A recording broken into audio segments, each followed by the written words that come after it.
안녕하세요. 유용훈입니다. 문성묵입니다. 네.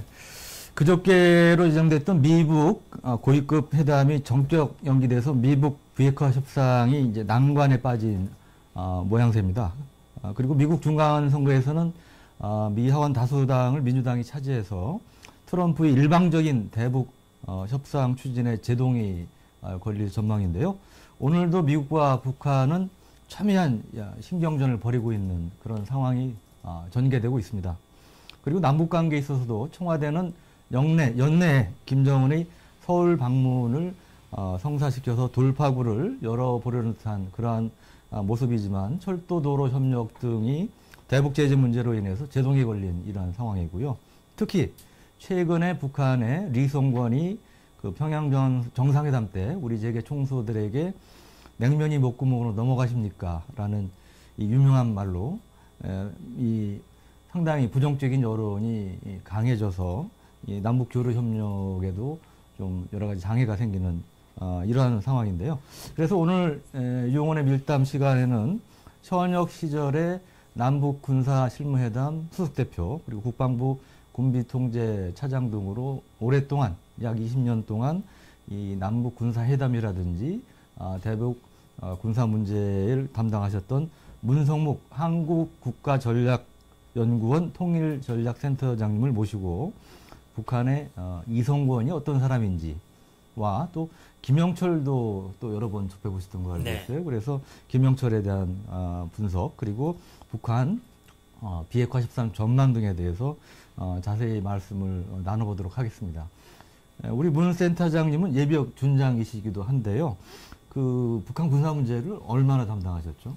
제가 1992년 계급은 육군 소령이었습니다. 네. 당시에 이제 박사 학위를 받고 네. 국방부에 부임을 해서 네. 2009년 12월 31일 육군 준장으로 예편을 했으니까요. 네. 말씀하신 대로 거의 20년 가까이 네. 국방부 정책실에서만 대북 군사 관련 업무를 했습니다. 요즘 이제 한참 거론이 되고 있는 남북 간의 군비 통제, 네. 군사적 신뢰 구축, 네. 그 외에 뭐 북한 핵 문제를 비롯해 가지고 남북 군사 회담이 90년대에도 있었습니다. 제가 국방부에 처음으로 부임해 갔을 때 남북 고위급 회담 기억나시죠? 네.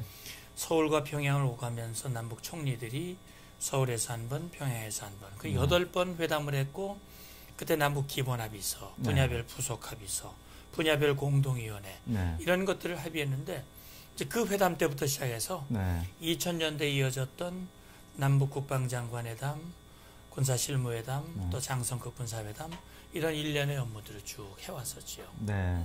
그 보면 제가 이제 국방부를 담당하면서 보면 북한의 경우는 이 군사회담 같은 경우 한 사람이 오랫동안 담당하지 않습니까? 이제 우리도 다른 분야에 비해서는 비교적 오랫동안 담당하시면 자주 바뀌니까 특히 이제 수석 대표 같은 경우 장성급들은 자주 바뀌지 않습니까? 그렇죠. 그러다 보면 소위 말빨에서 우리가 밀린다 이제 이런 얘기들을 많이 들었어요. 예. 그런데 제가 우리 문 장군님 현역 계실 때 들은 얘기는 우리 문 장군님은 정말 이 북한이 밀리지 않은 한국군 가운데 보기 드문 그런 사례셨고 그래서 아주 정말 대단한 회담 일꾼이시다.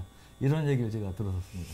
뭐 칭찬을 해주셔서 감사한데 뭐 제가 저를 그렇게 생각하지는 않습니다만 아마 저는 그래도 다른 수석 대표와는 다르게 회담을 90년대 초부터 쭉 경험을 해왔고 그 경험을 바탕으로 이제 2000년대부터는 직접 수석 대표로서 회담에 직접 나가서 북측 단장이라고 그러죠. 우리는 수석 대표라고 그러고 북측은 단장이라고 그러는데 이제 군사실무회담에서 또 장성급 군사회담에서 또 국방장관회담에서 전반적인 회담을 이제 기획하고 진행하고 실제 또 대표로서 협상을 하고 그런 과정을 하면서 좀 나름 경험이 좀 축적이 된 것 같습니다.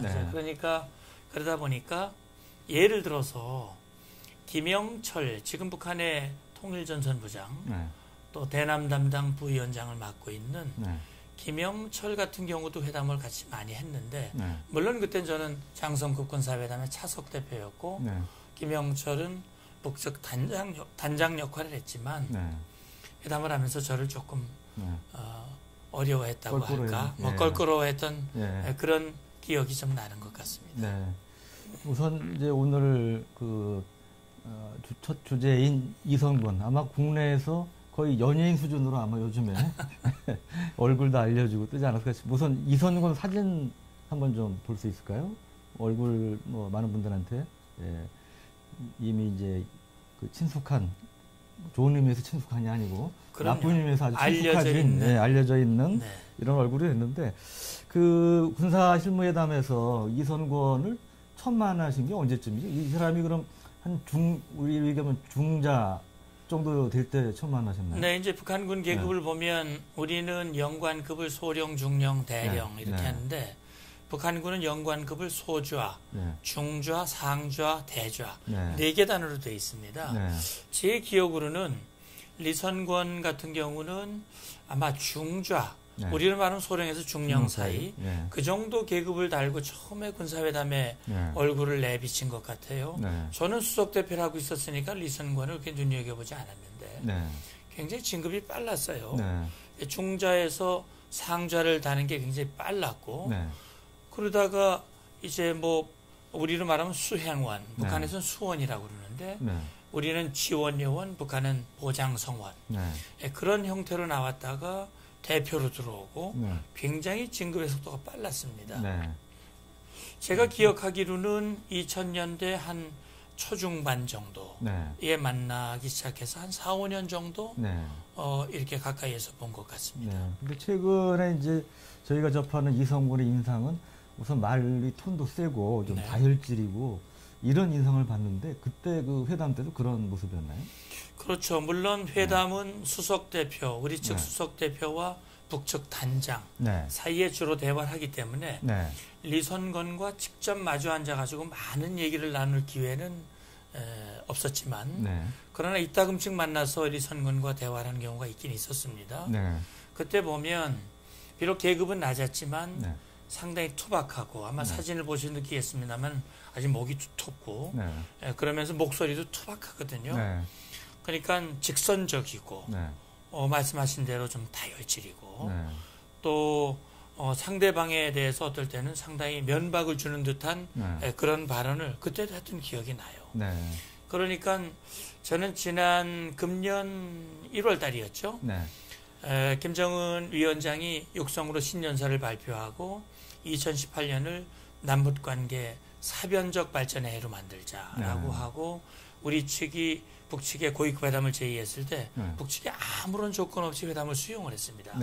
그때 우리 언론에서도 그럼 북측에서는 누가 나올 거냐? 그래서 저는 리선권이 나올 것으로 본다. 왜냐하면 왜 예측을 했냐면 과거에 이제 조평통이라고 하는 조직이 원래는 당의 예하 조직이었습니다. 그러니까 지금 통전부, 김영철이 맡고 있는 통일전선부의 외곽 조직이었거든요.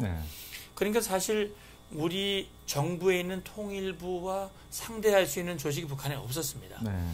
그러다 보니까는 과거 이제 앞에 정부 시절에 이 회담 대표의 격의 문제를 놓고 회담이 결렬된 경우도 있었고 그래서 아마 북측에서 그걸 염두에 두었는지 얼마 전에 조평통이라고 하는 것을 당에서 분리시켜서 내각의 조직으로 만들고 그 책임자로 리선권을 임명을 했습니다. 그걸 봤을 때 북한이 아마도 이런 의지를 가지고 조직을 만들었고 회담이 열리니까 우리 통일부 장관의 상대 역으로 리선권을 아마 내세운 것 같습니다. 지금 댓글들과 질문들이 많이 벌써부터 올라오고 계신데 제가 이제 질문하려는 내용이 마침 댓글에 올려주신 분이 있네요. 북대지란 분이 이선권의 빠른 진급 속도의 이유가 있을까요? 저도 마침 궁금했던 부분인데.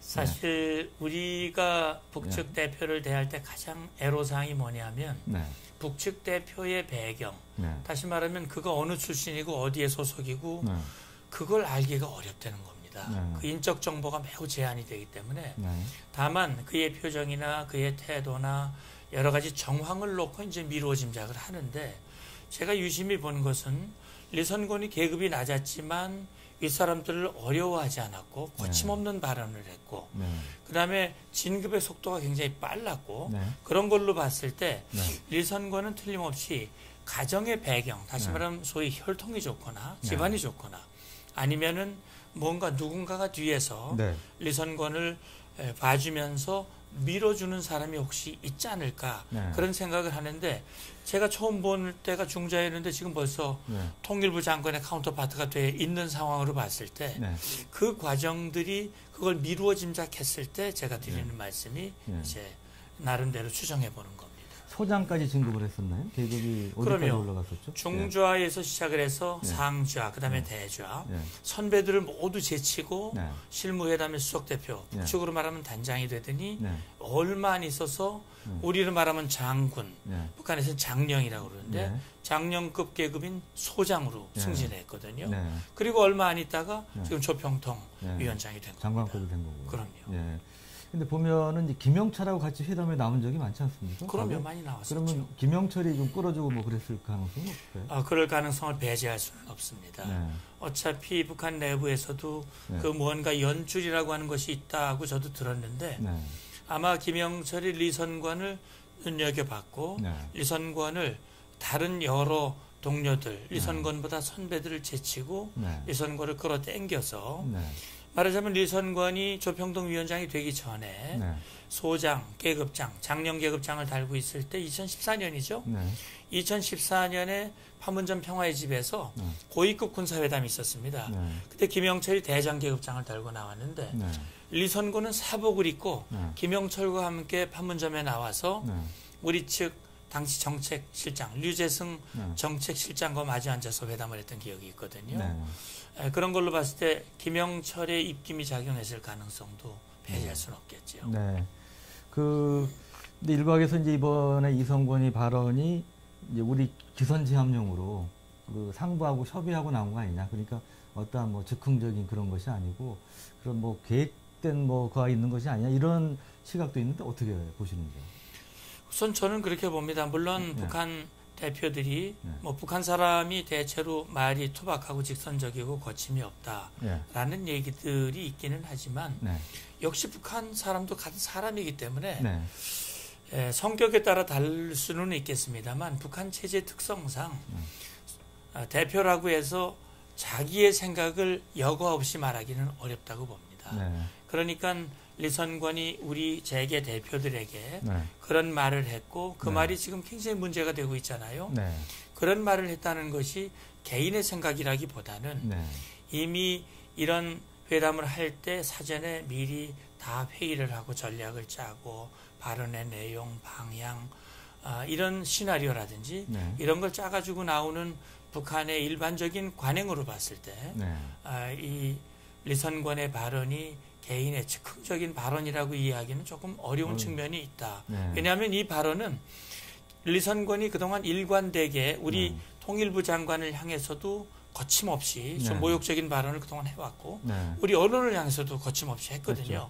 이것이 그냥 직선적으로 즉흥적으로 나온 것이 아니라 다분히 북한이 우리를 향해서 가지고 있는 불만, 우리 기업인에 대한 어떤 의지 그런 것이 그 말 속에 포함되어 있다. 저는 그렇게 봅니다. 그러면 이제 아까 댓글로 어떤 분이 질문을 해주셨는데 이번에 이제 사실은 우리 남한에서 거센 여론 역풍을 맞지 않았습니까? 그 발언이 이제 북한 쪽에 우리 정부는 물론이고 북한에도 이제 부담이 될 수 있는 부분인데 이제 그런 점에서 뭐 이성권의 이상의 뭐 경고를 받는 수준이 아니고 뭐 이상의 변화가 생긴다든지 아니면 아주 강한 지적을 받는다든지 이럴 가능성이 있을까요? 제가 생각할 때는 리선관의 뭐 냉면 발언 때문에 리선관이 뭐 어떤 신상의 변화가 있거나 뭐 강등을 당한다든지 소위 북한식으로 표현한다면 혁명화를 간다든지 직책에서 물러난다든지 그럴 가능성은 높지 않다고 봅니다. 어떻게 보면 북한 체제 입장에서 북한 정권 입장에서는 리선관은 충신이거든요. 북한의 입장을 충실히 대변을 했고 좀 강하게 북한의 입장을 전달했다고 하는 측면에서 뭐 남측을 향해서는 뭔가 그런 표현, 다시 말하면 리선관에 대해서 뭐 주의를 주었다든지 뭐 그런 얘기를 할 수 있을는지는 모르겠지만 내부적으로는 오히려 리선관의 그런 태도와 그런 조치들이 오히려 북한 내부에서는 오히려 이 장려가 될 수도 있는 그런 표현이 될 수도 있는데 제가 이런 말씀을 드리는 것은 과거에 뭐 김영철을 비롯해서 북한 대표들이 남북 간의 쟁점이 되는 사안이라든지 네. 그들이 우리에게 요구하는 사항을 관철시키는 과정에서 네. 우리 대표들을 모욕한다든지 네. 강압한다든지 네. 협박을 한다든지 그런 일들이 워낙 많았었기 때문에 네. 새로운 거는 아니라고 저는 생각을 합니다. 네. 그 말씀하시니까 생각나는데 그 남북 군사회담이라는 다른 회담할 때 보면 네. 그 이제 CCTV 돌아가는 이제 공개적인 회의석상에서는 금방 판을 깰 것처럼 큰 소리 치고 막 그러다가 이제 조용히 이제 대표들끼리 단독 대담이라고 그러나요? 둘이 이제 어디 골방에 가서 회담하고 이럴 때는 정반대로 그냥 태도로 돌변하는 경우도 있다고 들었습니다. 근데 이성곤의 경우도 그런 모습을 보인 적은 없었나요? 네, 무슨 리선권은 저와 네. 같은 카운터파트 다시 말하면 수석 네. 대표나 단장이 아니었기 때문에 네. 그렇게 할 수 있는 기회는 전 많지는 않았습니다. 네. 그러니까 리선권이 아닌 다른 사람의 경우는 네. 그런 경우들이 있죠. 네. 말하자면 예를 들어서 남북 군사회담에서 첨예하게 대립이 되는 사안들이 보면 북방 한계선 NLL 문제라든지 네. 또는 뭐 주한미군 문제, 한미 연합연습과 관련된 문제 네. 이런 문제들의 경우에는 이제 마이크가 있는 네. 그 앞에서는 강하게 이야기를 하고 막 얼굴이 네. 막 벌게져가면서 네. 책상을 쳐가면서 네. 이야기를 하지만 뒤에 가서 네. 개인적으로 만나면 좀 멀쑥해하고 네. 좀 미안해하는 하고. 모습을 보이는 경우들도 있지요. 네. 근데 리선권이 직접 제게 그런 모습을 네. 보인 기억은 없는 것 같습니다. 전에도 보면 장성급 회담회 이럴 때 시작할 때 보면 북한에서는 꼭 공개로 하자고 주장한 경우가 많더라고요. 네. 그게 이제 자기들 주장을 일방적으로 선전하려고 그런 거 아니겠습니까? 그런 부분도 있고요. 예. 말하자면 자기들의 입장을 남측 언론에게 네. 선전하고 네. 그걸 통해서 자기들의 정당성, 합리성을 네. 부각시켜 보려고 하는 네. 그런 의도도 있지만 네. 제가 볼 땐 그것보다는 네. 아마도 그 회담에서 회담 분위기를 주도하고 네. 상대방에게 좀 당황하도록 만들기 위한. 왜냐하면 회담이라는 게 관례적으로 비공개거든요. 네. 다시 말하면 기자들 앞에서 공개적으로 악수하고 환담하고 하는 거는 이제 공개를 하지만 네. 본격적인 회담에 들어가면 기자들을 모두 내보내고 문이 닫히고 네. 그다음부터는 비공개로 하는 게 네. 남북 회담의 오랜 관례입니다. 네. 그 관행을 일방적으로 깨고 공개하자고 하는 거는 네. 상대방을 떠보기도 하고 네. 당황하게 만들고 네. 그런 의도도 있는 거지요. 네. 그 이제 뭐 저 김영철이 보면 이성곤하고 상당히 이제 밀접한 관련이 있는데 그 폼페이오 장관의 이제 카운터파트가 김영철 아닙니까? 그리고 네. 실제로 김영철도 군사회담에서 여러 번 접해 보셨잖아요. 그럼요. 네. 근데 저는 궁금한 게 김영철이 사실은 군부에서도 강경파로 알려져 있고 또 정찰국장 할 때 이제 천안함 폭침 사건이라든지 연평도 포격 도발의 주범으로 알려져 있지 않습니까? 예, 정찰총국장. 정찰총국장 네. 할 때. 근데 그런 사람을 이 대화에 더구나 미북 대화에 있어서도 그런 대화에 어떻게 보면 실무적인 면에서 수장인데 그런 역할을 맡겼을까 하는 의문이 좀 드는데요. 어떻게 그러니까요. 보시면요? 저도 예. 사실 김영철이 남북 군사회담에 등장한 것은 굉장히 오래전 일입니다. 네. 1990년대 초에 남북 고위급 회담이 있었다고 말씀을 드렸는데 네. 그 고위급 회담에 우리 측 7명, 북측 7명 각각 총리를 수석 대표로 한 양측 대표단이 남북 고위급, 그때 당시도 고위급 회담이라고 그랬는데 네. 그 회담이 열렸는데 북측 대표단 7명 중에 1명이었습니다. 네. 그리고 남북 군사분과위원회가 열렸을 때 북측 위원장이었거든요. 네. 그때 김영철의 계급은 별 하나, 네. 북한군 계급으로 소장, 우리로 네. 말하면 준장입니다. 네. 그런데 그때 당시 김영철의 직함이 뭐였냐면요. 네. 인민무력부 정찰국 부국장이었습니다. 네. 정찰국이 어떤 조직인지 아시잖아요. 네. 대남 공비, 무장 간첩들을 공격하고, 양성하고 네. 교육하고 난파시키고 네. 대남 정부를 수집하고 도발을 하고 네. 그런 조직이거든요. 네. 도발의 본산이 정찰국입니다. 네. 과거에 1968년에 청와대를 기습했던 네. 1, 2, 4군 부대도 네. 정찰국 소속입니다. 네. 그러니까 그 도발하는 중심의 조직에 있는 부책임자가 회담 대표로 나왔다? 네. 이건 이해가 안 되는 얘기거든요. 결국은 저는 그걸 보면서 느낀 것은 네. 북한은 대화와 도발을 그들의 대남 전략 목표를 달성하기 위한 동일한 수단으로 보고 있고 네. 결국 한 인물이 나와서 대화도 하고 네. 돌아가서 도발도 하고 네. 김영철은 나와서 그런 대화를 했지만 2009년에 정찰총국장으로 임명이 되고 네. 이듬해에 3월에 천안함 폭침, 네. 그해 11월에 연평도 연평도에. 포격 도발, 네. 그 다음에 2015년 기억나시죠? 네. 목함지뢰 도발, 네. 그 다음에 미국으로부터 제재를 받는데 사이버 테러, 네. 이 모든 것들이 정찰총국 소행인데 네. 김영철은 도발의 중심 인물이기도 하고 네.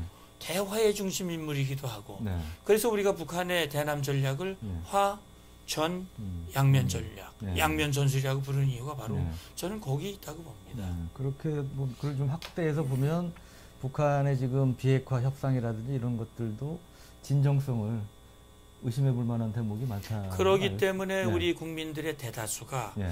과연 북한이 정말 변화돼서 네. 진정으로 평화를 원하고 진정으로 핵을 내려놓고 네. 나오는 것이냐 네. 아니면 전술적으로 네. 평화를 지향하는 그런 모습을 보여주면서 네. 변화된 모습으로 외형적으로는 보여주면서 실제로는 다른 뜻을 다른 꿍꿍이 속을 가지고 있느냐 네. 그건 아직은 믿을 수가 없다. 네. 결국은 그래서 미국도 가장 강조하는 게 검증이지 않습니까? 네. 믿을 수 없는 상대에 대해서 강조하는 게 검증입니다. 네. 그런 차원에서 지금 검증을 강조하는 이유가 전 거기에 있다고 봅니다. 네. 근데 보면 김영철의 경우 굉장히 강성이고 뭐 도발도 하고 그랬지만 그 굉장히 치밀하고 머리도 좋고 뭐 이렇다는 얘기를 들었어요. 김영철은 어떤 사람입니까? 네. 예, 제가 90년대 초에 네. 그때는 뭐 제가 실무자였기 때문에 김영철을 직접 대할 수가 없었었고 네. 뒤에서 회담하는 장면을 쭉 보면서 네. 굉장히 언변이 좋습니다. 네. 아는 것도 많고요. 네. 그러니까 우리 대표들은 보면 뭐 말을 해도 또 그러니 뭐 중간에 접속사가 많은데 네. 김영철은 그런 거 없이 일사천리로 이야기를 하고 네. 어떤 사안이 나오면 네. 거침없이 이야기를 합니다. 그런 걸 보면 네. 김영철이 굉장히 실력이 있고 네. 언변이 뛰어나고 임기응변이 또 아주 뛰어나고 네. 그리고 회담의 목표를 달성하기 위해서는 수단과 방법을 가리지 않고 이를테면 네. 상대방을 압박하고 뭐 도저히 뭐 네. 아주 구석으로 밀어넣다가 네. 또 태도를 돌변해 가지고 네. 완전히 사정하는 네. 모드로 또 바뀌고 소위 말하는 그러니까 카멜레온식으로 그 협상에도 아주 능한 그런 사람. 협상의 어떤 네. 꾼, 네. 달인 네. 이런 수준이기 때문에 제가 생각할 때는 김일성 시대로부터 시작해서 네. 김정일, 김정은 네. 3대에 걸쳐서 네. 북한 정권에게 쓰임받는 네. 아주 몇 안 되는 네. 그런 인물이라고 봤을 때 그 출중한 능력이 인정받고 있다. 네. 북한으로서는 뭐 굉장히 필요한 존재인데 네. 우리에게는 네. 그 좋은 머리를 네. 안 좋은 안 쪽으로 쪽으로, 주로 네. 많이 써왔기 때문에 네. 우리로서는 굉장히 경계해야 할 인물이고 미국으로서 김영철을 네. 상당히 경계하고 있는 것이죠. 네. 미국에서 굉장히 껄끄러 한다는 얘기가 그래서 그렇습니다. 예. 또 우리 입장에서는 그냥 넘어갈 수 없는 게 아까도 말씀 나눴지만 김영철이 경찰총국장 할 때 천안함 연평도 사건 일으킨 그 주범이기 때문에 그럼요. 거기에 대해서 사실 공식적으로 자기가 직접 사과한 적은 없지 않습니까? 없죠. 네. 오히려 네. 우리 언론 지난번 생각나시죠? 우리 예술단 네. 평양 공연 갔을 때 우리 기자단들이 4시간인가 뭐 감금된 거나 다름없었다고 네. 그러잖아요. 네. 그리고 그 장소에 사과를 하러 나타난 네. 김영철이 우리 기자들에게 네. 내가 남조선에서 네. 천안함 폭침의 네. 주범으로 지금 인정받고 있는 인물입니다. 네.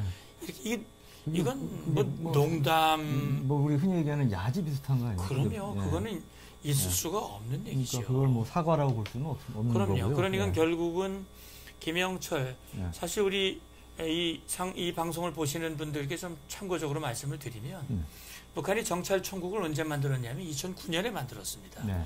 김정일이 쓰러지고 네. 김정일의 후계자를 김정은으로 선택한 것이 2008년 9년입니다. 네. 김정은을 후계자로 책봉을 소위 북한에서 세자나 다름이 없죠. 네. 책봉을 하고 정찰총국을 만드는데 인민무력부에 있는 정찰국 그다음에 조선노동당에 있는 작전부 다시 말하면 대남 공작 조직을 모두 묶어서 네. 그걸 정찰총국으로 만들고 그 책임자로 김영철을 임명했습니다. 네. 그러니까 제가 볼 땐 이것은 북한이 김정은이라고 하는 젊은 리더십을 공고하게 세우기 위해서 만든 조직이고 네.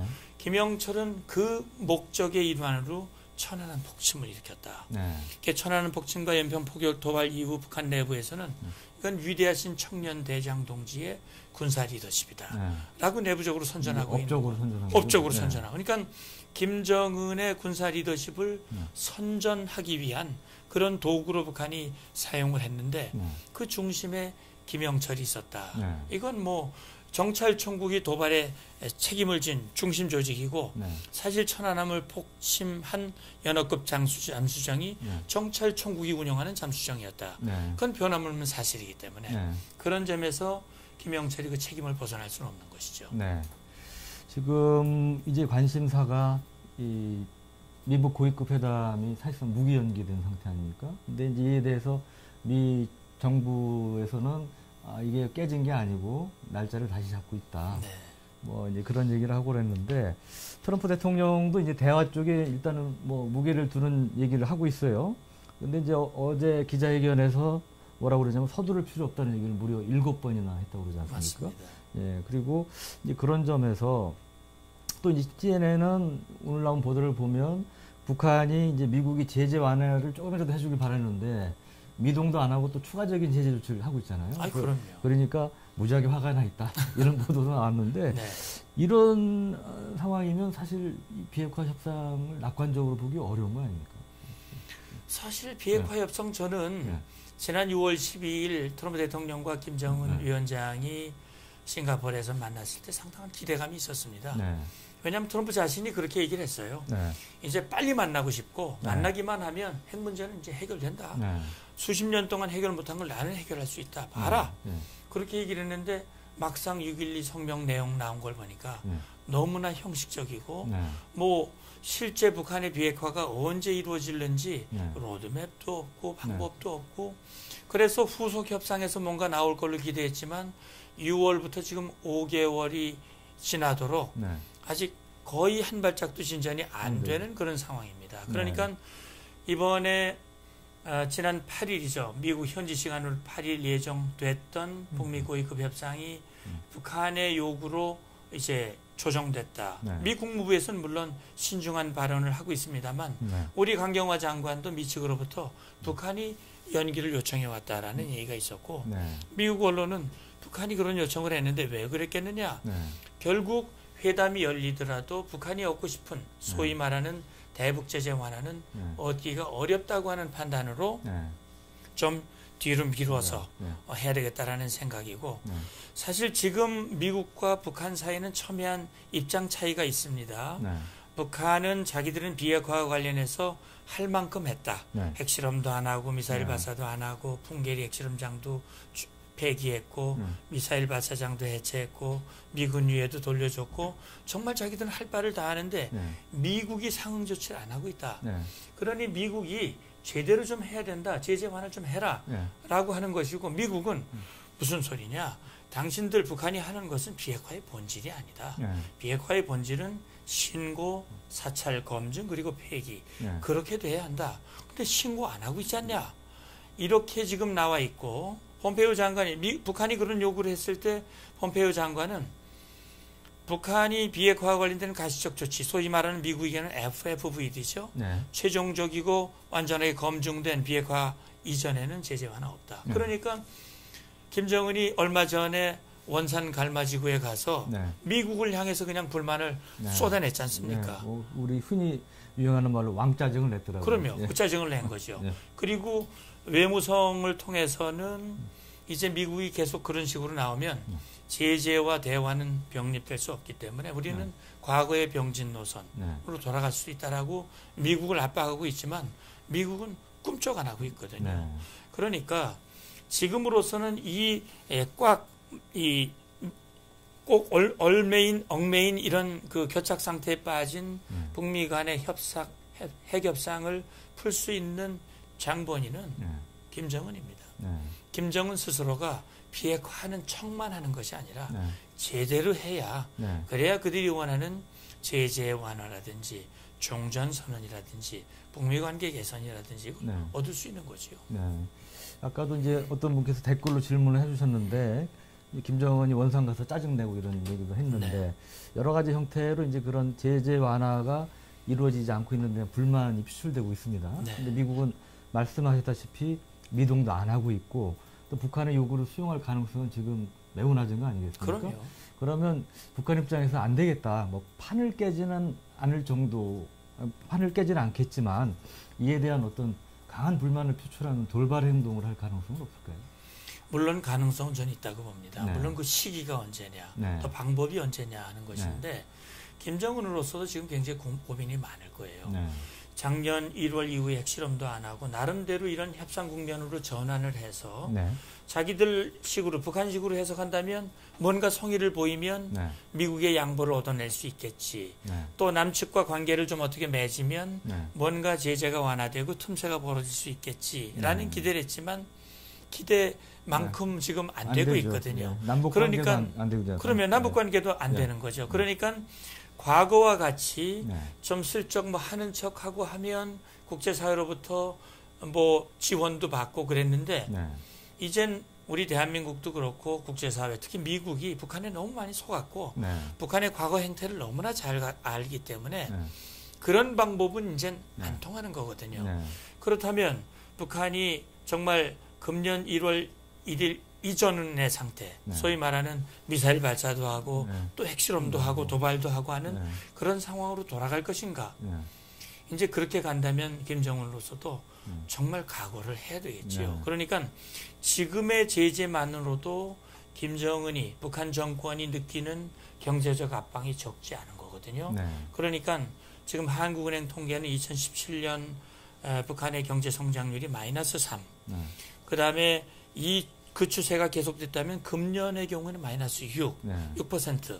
그렇다면 네. 김정은으로서 굉장히 견디기가 어려운 것이고요. 네. 제재 완화는 물론이고 만약에 추가적으로 도발한다면 네. 제재 수위가 훨씬 더 올라갈 수 있는 거거든요. 네.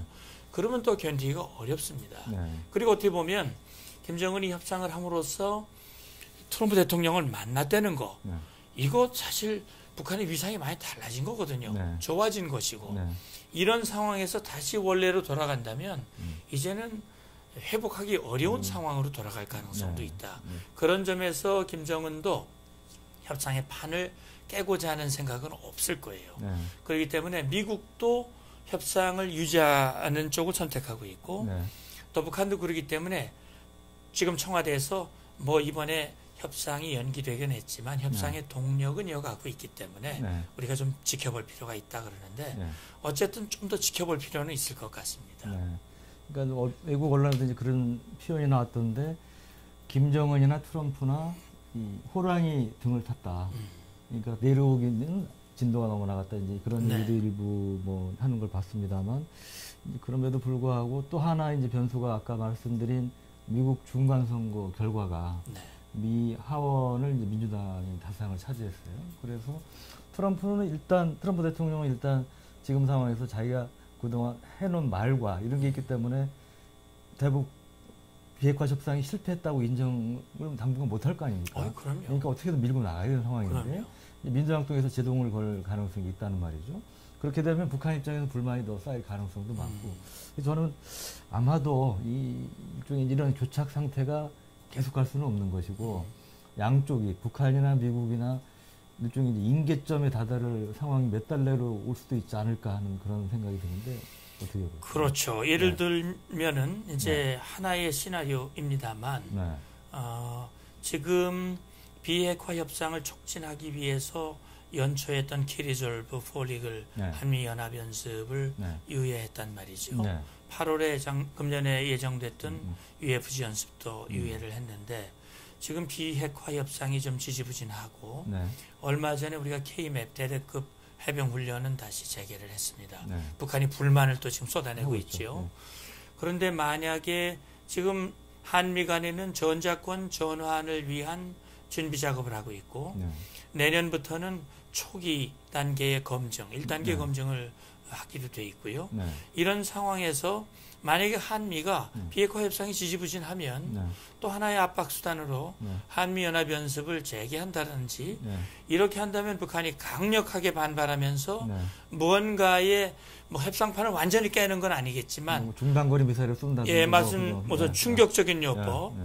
충격적인 요법을 할 가능성은 네. 배제할 수 없습니다. 그렇게 되면 지금 남북 간에 진행되고 있는 협상이나 네. 합의 이행에 상당한 차질이 발생될 수도 있고요. 네. 그러면 국면이 다시금 2017년 후반기 네. 상황으로 전환될 가능성을 배제할 수는 없는 거죠. 그게 그러니까 키리절부 독수리 연습인 2월 말 3월 초 시작되지 네, 않습니까? 대개 한 3월 그거 예, 가시죠. 그러면 그때까지 뭐 미북 정상회담 2차 정상회담이 열리지 않는다 하더라도 그 일정이라도 잡히지 않고 이렇게 신경전을 계속하는 상황이면 말씀하신 이제 그런 상황이 훈련을 재개하는 이제 그런 상황이 벌어질 수 있겠네요. 그렇죠. 네. 미국 정부로서는 비핵화를 촉진하기 위해서 트럼프 네. 대통령이 사실 그때 당시 우리 정부와 사전 협의 없이 일방적으로 네. 발표해서 또 네. 상당히 논란이 됐었는데 네. 지금 이제 한미 간의 워킹그룹 회의도 만들어졌고 네. 전반적인 남북관계 상황이나 비핵화 상황 네. 이런 것들을 점검하면서 앞으로 네. 어떻게 해야 할지를 한미 간에 협의를 하겠습니다만 네. 결국 비핵화 남북관계 전반적인 한미 동맹과 연합방위체제 전자권 전환 네. 이런 것들을 종합적으로 놓고 어떻게 해야 할 것인가 하는 것들은 아마 한미 간에 조율을 하게 될 겁니다. 네. 그런 상황에서 지금 함께 나눴던 그런 하나의 시나리오도 네. 우리가 생각하고 대비해야 할 부분이다라는 생각도 듭니다. 네. 지금 또 이제 그 남북 관계 쪽을 한번 말씀을 좀 나눠볼까요? 네. 지금 우리 정부 입장에서는 뭐 북한은 사실은 이제 더 급하겠죠. 철도도로 연결 관련 이제 착공식 이런 행사를 빨리 진행하고 싶은데 지금 언제 하겠다는 뭐 날짜도 지금 아직 안 나오는 상황 아닙니까? 네. 그래서 상당히 지연이 되고 있는 상황인데 이런 이제 철도도로 연결이라든 이런 그 남북 간의 협력 사업, 교류 협력 사업 전망은 어떻게 보십니까? 결국 지금 4.27 판문점 선언 그리고 9월 네. 지난번 9월 19일 날 남북 간에 합의한 평양선 네. 거기에 보면 남북 간의 전방위적인 교류 협력 합의가 이루어졌거든요. 네. 철도도로 현대화를 비롯해서 이제 뭐 보건 협력, 산림 협력, 전반적으로 체육문화 교류, 네. 뭐 이산가족 상봉까지 네. 그런 것들을 합의했는데 사실 일부 군사 합의 같은 것들은 뭐 비교적 정상적으로 합의 이행이 이루어지고 있습니다만 지금 철도 도로 현대화를 위한 과제로서 해야 할 일들이 현장 조사, 북한 지역에 대한 현지 조사가 있어 필요하고요. 네. 그다음에 연내 착공식을 하기로 했는데 네. 지금 현지 조사가 말은 나왔지만 아직 안 되고 있거든요. 네. 아마 이게 대북 제재와 연관된 문제입니다. 따라서 이런 남북 간의 본격적인 경제 협력이라든지 네. 산림이나 보건 협력도 사실은 뭐 조사나 정보 교환이나 이런 건 제재와 무관하게 할 수 있는 거지만 네. 실제 의약품이나 장비가 넘어가는 건 다 제재와 연관이 되어 있기 때문에 네. 이것이 비핵화의 진전이 없으면 네. 우리가 아무리 하고 싶어도 네. 하기가 어렵고 네. 북한이 거기에 불만을 제기하면 네. 사실 남북관계만 껄끄러워지는 거거든요. 네. 그러니까 결국 제가 볼 때는 모든 열쇠는 네. 김정은이 김정은이, 쥐고 네. 있다. 김정은이 네. 정말 말로만이 아니라 네. 실제 본인이 비핵화를 하고자 하는 의지가 있다. 네. 사실 우리 문 대통령이 김정은을 만나고 유엔에 가서 네. 여러 기회를 통해서 김정은은 진정한 비핵화 의지가 있다. 네. 그리고 트럼프 대통령을 너무나 신뢰하기 때문에 네. 그 트럼프 대통령과 빠른 시간 내에 핵 문제를 해결하고 싶어 한다. 네. 그렇다면 말이 아니라 그걸 행동으로 보여주면 됩니다. 네. 비핵화라고 하는 거는 신고 검증을 통해서 완전히 폐기해서 북한에는 핵인지 없다라고 네. 하는 것이 확인이 돼야 되는 거거든요. 네. 그래야 비핵화라고 말할 수 있는 건데 네. 그걸 행동으로 보여주면 네. 북한이 원하는 대로 제재 완화, 네. 남북 협력, 네. 철도도로 현대화 다 가능한 거죠. 네. 그 댓글로 이제 질문을 또 주신 분이 계신데 네. 정부가 이제 철도도로 연결 예산으로 내년도에 3,500억인가요? 3,000억 이상을 책정을 했다고 그래요. 근데 네. 실제로 현실적으로 가능한 일이냐? 남북 간의 이 철도도로 연결하는 것이 이제 그런 질문을 주신 분이 계시네요. 네. 물론 일각에서는 철도 도로의 현대화는 유엔의 네. 대북 제재와는 좀 네. 거리가 있지 않냐. 네. 다시 말하면 북한의 인프라와 관련된 문제이기 때문에 네. 제재와는 좀 거리가 있다. 다시 말하면 예외로 인정받을 수 있다라는 그런 판단을 하는 분들도 있는 것 같은데 네. 제가 볼 때는 사실 북한 핵 문제는 미국의 문제가 아니라 우리의 문제입니다. 네. 비핵화를 위해서 우리가 더 적극적으로 나서서 북한을 설득을 하고 네. 필요하면 압박을 하고 해야 되는데 사실 국제사회가 북한에 검증된 비핵화가 없이는 제재 완화를 할 수 없다. 네. 북한과의 협력은 안 된다라고 얘기를 하는데 북핵 위협의 장본인인 우리가 나서서 네. 북한의 철도를 현대화해 준다. 네. 그것도 3천억 원, 네. 3억 달러 해당되는 네. 그런 돈을 부어가면서 할 수 있다. 네. 그건 굉장히 어렵다고 봅니다. 네. 물론 할 수 있다 하더라도 네. 그건 굉장히 우리에게는 부담이 되는 일이 아닐까 하는 생각이 듭니다. 네. 또 몇몇 분께서 비슷한 질문, 같은 질문을 해주셨는데, 김정은이 올해 안에 답방할 가능성이 있다고 보시는지요? 그에 대한 질문을 또 몇 분이 같이 이렇게 해주셨습니다. 근데 이제 저는 그렇게 네. 생각을 합니다. 네. 김정은이 답방을 하겠다고 결심을 하고 행동으로 옮긴다면 네. 지금 정부는 뭐 정상적으로 연내하겠다고 하는 입장을 가지고 있기 때문에 답방 가능성이 없다라고 단정할 수는 없을 것 같습니다. 네. 다만 김정은이 지금 상태에서 다시 말하면 미북 간의 핵 관련 협상도 지금 교착 국면에 있고 네. 이런 상황에서 김정은이 과연 답방을 결심할 수 있겠는가? 네. 또 그런 상황이라면은 우리 국민들도 김정은의 답방을 그렇게 환영하지 않을 거란 말이죠. 네. 그런 상황에서 김정은이 오는 것이 현실적으로는 좀 쉽지 않을 것이다. 그러나 0%다. 가능성은 없다. 이렇게 단정하기에는 네. 아직은 조금 이른 것 같습니다. 근데 우리가 이제 상식적으로 본다면 김정은이 내려왔을 때는 그 자체가 물론 상징적인 의미는 있죠. 하지만 네.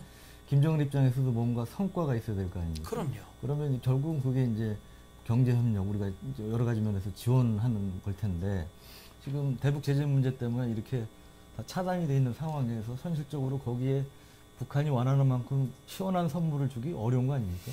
그러면 우리로서는 네. 주기가 어렵고요. 네. 다만 이런 부분은 있습니다. 네. 지난 5월 24일 날 풍계리 핵실험장 폐기 행사를 하는 그날 네. 트럼프가 북미 정상회담 연기를 발표를 했습니다. 네. 발표가 난 이틀 후에 판문점 통일각에서 네. 남북 정상 깜짝 정상회담이 열렸죠. 네. 그 회담이 열리고 얼마 지나서 6.12 정상회담 복원이 되는 일이 있었고요. 네. 지난 8월 말 폼페이오의 방북이 무산되고 네. 북미 간의 협상이 교착 국면에 있을 때 9월 달에 물론 우리 특사가 먼저 가고 문재인 대통령이 평양에 갔다 온 뒤에 폼페이오가 방북이 네. 됐거든요. 네. 그러니까 어떻게 보면 김정은이 자신이 굉장히 어려우면 네. 우리 대통령, 다시 말하면 남북 관계를 이용해서 북미 관계를 풀어가는 네. 그런 어떤 과정들을 겪어왔다라는 상황을 봤을 때 네. 비록 뭐 서울 답방에서 경제적인 실리를 당장 얻지는 못하더라도 네. 뭔가 김정은은 나는 약속한 걸 지키는 사람이다. 네. 많은 사람들이 안 올 걸로 생각했지만 네. 나는 연내 간다고 약속을 했기 때문에 나는 네. 약속을 지키는 사람이고 그야말로 통 큰 모습을 보인다. 통 큰 모습이고 네. 내가 금년에 남북 관계를 사변적으로 발전시키자고 했기 때문에 네. 나는 아무도 못한 것을 나는 할 수 있는 사람이고 네. 하는 사람이다. 네. 뭐 아무런 반대가 있고 어려움이 있더라도 나는 한다. 네. 그것만으로 나는 얻을 게 있다. 네. 라고 판단한다면 네. 뭐 어떤 반대와 부정적인 그런 것이 있더라도 네. 올 가능성을 뭐 완전히 배제하기는 좀 지켜봐야 되지 않을까 하는 생각이 듭니다. 네. 근데 지금 보면 또 변수 중에 하나가 요즘 북한이 또 자력갱생이 뭐 이런 걸 강조하더라고요. 네. 대북 제재 완화될 기미가 안 보이니까 그런 면에서 이제 내부 단속을 좀 하는 거 아니냐 이제 그런 얘기도 나오는데, 북한이 얼마나, 쉽게 얘기해서 얼마나 더 버틸 수 있을까요? 이 제재가 이 상태로 계속이 된다면.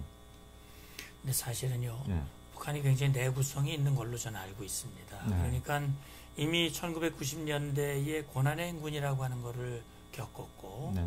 그러니까 북한 주민들은 적어도 장마당이나 텃밭 농사를 통해서 먹을 것을 해결하는 네. 그런 상황. 다시 말하면 북한의 경제 성장률이 마이너스로 돌아섰음에도 불구하고 네.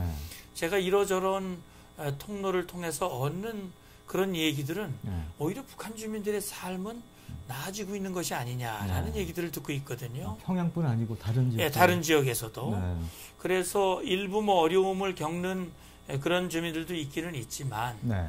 오히려 김정은에 대한 북한 주민들의 어떤 생각 그렇게 네. 아직은 부정적은 아니다. 네. 그러니까 김정은이 지금 상당히 어려움에도 불구하고 네. 자기가 굉장히 급하거든요. 네. 트럼프는 뭐 7번이나 서두를 일이 없다. 네. 뭐 이렇게 얘기를 했지만 네. 사실 김정은은 굉장히 급한데도 불구하고 네. 날짜를 연기했단 말이죠. 네. 사실은 경제가 어려워서 망한 경우는 역사적으로 그렇게 많지 않다고 합니다. 네. 그러니까 김정은은 경제는 어려워도 강력한 통제력, 네. 김정은을 중심으로 한 북한 주민들을 강하게 억압할 수 있는 역량을 네. 가지고 있기 때문에 네. 자기 정권은 어느 정도 유지할 수 있다. 네. 비록 어렵지만 네. 궁핍하지만 네. 그렇기 때문에 어떻게 보면 김정은은 경제적으로 어렵지만 이미 이렇게 해서 세월이 흘러가면 핵 보유국으로서 기정사실화될 수도 있는 네. 그렇게 해서 중국과 러시아가 조그만 숨통을 열어준다면 네. 그러면 가능할 수도 있다라는 생각을 가지고 있기 때문에 네. 미국으로서는 중국을 강력하게 압박하는 네. 그런 지금 방향으로 가고 있는 것 같습니다. 그런 면이 있겠네요. 진짜 지금 이렇게 말씀 나누고 있는 이 순간에도 북한 어디선가는 사실 우라늄 농축 시설이라든지 핵시설이 돌아가고 있잖아요. 그럼요. 그러니까 핵무기고는 늘어나고 있는 상황이기 네. 때문에 그것이 중단되지 않으면 장군님 말씀하신 대로 그런 상황이 벌어질 수 있다고 생각이 듭니다. 네, 그 마지막으로 질문 하나 이제 그에 대해서 좀 문장군님께 전달을 드리고 말씀을 드리고 방송을 마무리하도록 하겠습니다. 그 철도에 대한 얘기를 하셨다고 그러는데 네. 철도 건설에 들어가는 철이 화학적으로 미국 제품이 한 20% 정도 들어가 있어서 그래서 미국이 제재를 할 거다는 그런 얘기를 들었다면서 거기에 대해서 혹시 좀 아시면은 말씀해 주실 부분이 있는지. 네, 제가 네. 뭐 철에 미국의 그런 제품이 20% 들어가 있다는 사실은 제가 잘 네. 모릅니다만 네. 유엔의 대북 제재에는 해당이 안 될 수도 있지만 네. 또 좀 거리가 있을 수도 있지만 미국은 세컨더리 보이콧이라고 하는 걸 미국 네. 나름의 독자 제재를 하고 있지 않습니까? 네. 그렇기 때문에 미국과 거래하는 개인이나 기업이나 또는 기관이나 뭐 네. 국가까지도 제재, 다시 말하면 세컨더리 보이콧을 네. 할 수 있기 때문에 사실 미국으로서는 비핵화의 진전이 없는 상태에서 실질적으로 행동이 들어가는 철도 도로 협력 그걸 우리 정부가 하기에는 현실적으로 제한이 될 수밖에 없다라는 생각이 들고 예를 들면 미국이 우리에게 그런 선택을 요구한다면 우리는 미국에 의존하는 경제가 너무나 크기 때문에 안보도 물론이고요. 그런 차원에서 우리가 좀 신중하게 해야 될 필요가 있다고 봅니다. 네. 네, 벌써 방송 시작한 지 46분이 지나서 이제 방송을 좀 마무리해야 될 것 같습니다. 오늘 장시간 좋은 말씀 해주신 문장군님 감사합니다. 감사합니다. 네, 네 우리 문장군님께서도 잘 말씀을 해주셨지만 이 비핵화 협상이 지금 난관에 지금 봉착해 있는데 앞으로 몇 개월이 이 돌파구가 열리느냐 아니면 더욱 악화돼서 많은 분들이 우려하는 이러한 이제 비관적인 상황이 되느냐를 판가름하는 중대한 고비가 될 것 같습니다. 앞으로도 제 밀담에서는 여러분들께서 궁금하시는 또 국가 사회적으로 또 관심을 많이 끄는 안보 이슈에 대해서 계속 말씀을 드리도록 하겠습니다. 오늘 방송은 조선일보 VOD와 유튜브를 통해서도 다시 보실 수 있으니까 다시 이렇게 시청을 해주시면 감사하겠습니다. 장시간 시청해 주신 여러분 감사합니다.